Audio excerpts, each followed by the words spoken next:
In the year 625 AD, the peace of Medina was shattered as the Quraysh, led by Abu Sufyan ibn Harb, marched towards the city to avenge their defeat at Badr. The Quraysh army was composed of 3,000 well-armed soldiers. Included in these were 200 well-mounted cavalry and 3,000 camels. Among their ranks, Meccan women, including Hind bint Utbah, boost morale with their presence. The Prophet Muhammad, peace and blessings of Allah be upon him, received the message at Quba Mosque, the first mosque in Islam. He swiftly returned to Medina. Inside Medina, the Prophet gathers his companions, seeking their counsel on the unfolding events. The people of Medina remained armed and vigilant, with a group of helpers guarding the Prophet, while armed patrols and Muslim scouts secured the city against potential threats. The Meccan army establishes its camp in the pastures north of Medina on Friday, the 6th of Shawwal, in the 3rd year after Hijrah. The Prophet proposes a defensive strategy to his companions, suggesting they remain inside Medina, letting the enemy exhaust themselves in the open.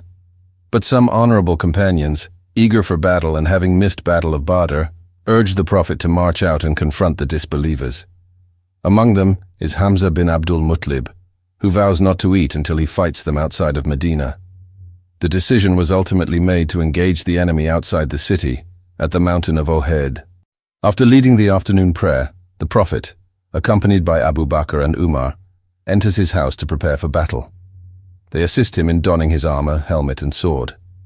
As the Prophet emerges, the people express regret for their earlier disagreement, offering to stand by whatever decision he makes. In response, the Prophet asserts, "It does not suit a prophet that once he has place on his armor, to take it off until Allah has decided between him and the enemy." A group of approximately 1,000 Muslim men led by the Prophet set out northward from Medina. As night fell upon them between Uhud and Medina, they performed both the Maghrib and the Isha prayers there and spent the night. 50 people were chosen to guard and patrol the camp. Toward the end of the night and just before dawn, the Prophet ordered to the camp to move on. It was here that the hypocrite, Abdullah bin Ubay, chief of the Khazraj, rebelled against the Muslims and withdrew with 1/3 of the army, 300 fighters. He said, "We do not know why we should kill ourselves." Their departure casts a shadow of uncertainty over the Muslim camp. As the Muslim force, now numbering around 700, encamped on the slopes of Uhud, facing Medina, they strategically positioned themselves with their backs protected by the mountain. Before the battle commenced, the Prophet, may peace and blessing of Allah be upon him, made a crucial decision, assigning 50 archers to a nearby rocky hill on the west side of the Muslim camp. This strategic move aimed to shield the vulnerable flanks of the outnumbered Muslim army. The archers on the hill were tasked with protecting the left flank, while the Mount of Uhud on the east side of the camp guarded the right flank. This careful positioning was vital to prevent the Meccan army from encircling the Muslim camp. By securing the flanks, they minimized the risk of being surrounded from the back by the Meccan cavalry, which outnumbered the Muslim cavalry by a staggering 50-to-1 ratio. The Prophet's orders to the archers were clear. They were not to leave their positions on the hill unless instructed to do so by him, making it clear by uttering these words to the archers: "If you see us prevail and start to take spoils, do not come to assist us. And if you see us get vanquished and birds eat from our heads, do not come to assist us." The Prophet divided his army into 3 battalions: the Muhajirin battalion, the Aus battalion, and the Khazraj battalion. The Meccan army positioned itself facing the Muslim lines, with the main body led by Abu Sufyan and the left flank commanded by Ikrimah ibn Abu Jahl and the right flank commanded by Khalid bin Walid. Amr bin Aus was commander of the cavalry. Amidst the ranks of the Quraysh emerged Talha bin Abi Talha al-Abdari, their esteemed standard-bearer, known as the Ram of the battalion. With a commanding presence atop his camel, he issued a challenge to the Muslim forces. In swift response, Zubair bin al-Awwam quickly stepped forward and finished him in one blow. As Talha's fallen banner lay upon the battlefield, his brother Uthman dashed forward and picked up the banner. Hamza ibn al-Muttalib emerged from the Muslim lines, meeting Uthman with a similar destiny as his brother Talha. Talha's brothers and sons went to retrieve the Meccan banner and fight unsuccessfully until they all eventually perished.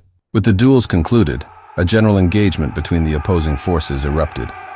On that day, Hamza bin al-Muttalib, Abu Bakr, Omar bin Khattab, Ali bin Talib, Zubair bin Awam, and others fought fiercely, effectively, and efficiently, that they broke down the strong will of the Quraysh, scattering them. The Meccan army found itself pushed back, unable to withstand the relentless onslaught. As the small Islamic army stood on the brink of securing a decisive victory over the Meccans, a pivotal moment arose. It was when the fatal mistake of the archers shifted the course of the battle. Despite the Prophet's orders for the Muslim archers to hold their position on the hill, the majority abandoned their post, descending to join the advance and pillage the Meccan camp. This lapse left the flank exposed. The Meccan cavalry, under the command of Khalid bin Walid, capitalized on this strategic error.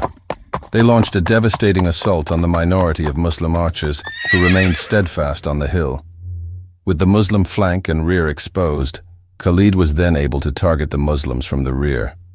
Amidst the confusion, countless Muslim lives were lost.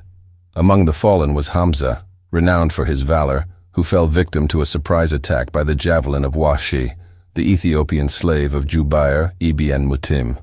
Even after fierce hand-to-hand combat, most of the Muslims managed to withdraw and regroup higher up on the slopes of Uhud. A small faction, cut off from the main force, attempted to make its way back to Medina, but many of them perished in the attempt.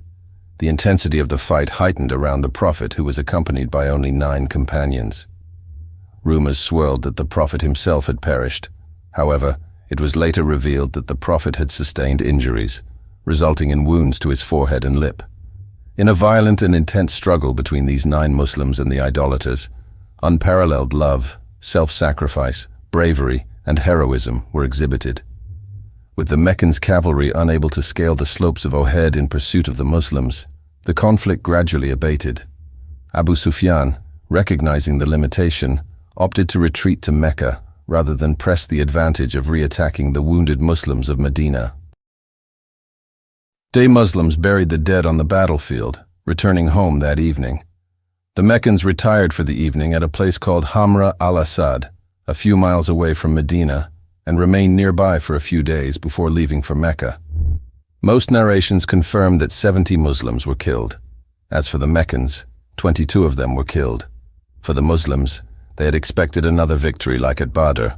At Uhud, however, they had barely held off the Meccans and had lost a great many men. A verse of the Quran revealed soon after the battle cited the Muslims' disobedience as the cause for this setback.